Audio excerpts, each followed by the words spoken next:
সকালবেলায় খুব তুচ্ছ একটা বিষয় নিয়ে ঝগড়া হয়েছিল অর্ণব আর নীলিমার।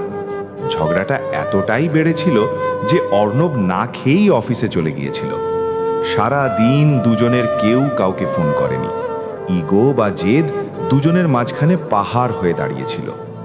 রাত 10টা অর্ণব অফিস থেকে ফিরল। শরীরটা খুব ক্লান্ত আর মনে এক রাশ অপরাধবোধ। কলিং বেল চাপতেই দরজা খুলল নীলিমা। কোনো কথা বলে না, এমনকি অর্ণবের দিকে তাকালোও না, সোজা রান্নাঘরে চলে গেল। অর্ণব ফ্রেশ হয়ে ডাইনিং টেবিলে বসল।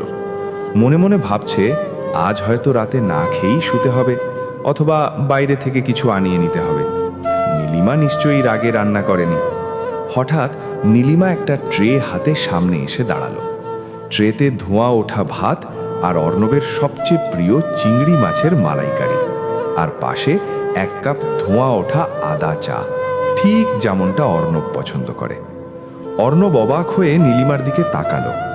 দেখল নীলিমার ডান হাতের তর্জনীতে একটা ব্যান্ডেজ। অর্ণব আস্তে করে জিজ্ঞেস করল, হাতে কি হয়েছে? নীলিমা মুখটা ঘুরিয়ে নিচু স্বরে বলল, কিছু না, তাড়াহুড়ো করে তোমার পছন্দের মালাইকারি করতে গিয়ে তেল ছিটে গেছে। মুহূর্তেই অর্ণবের সব ক্লান্তি আর রাগ জল হয়ে গেল।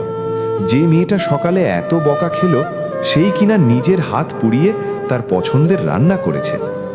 অর্ণব আলতো করে নীলিমার হাতটা ধরল, তারপর নিজের চায়ের কাপটা নীলিমার দিকে বাড়িয়ে দিয়ে বলল, চলো আজ চাটা ভাগ করে খাই, আর শুনো, সরি। নীলিমা ছলছল চোখে তাকালো। সেই 1 কাপ চা আর অগোছালো মুহূর্তেই মিটে গেল সব দূরত্ব।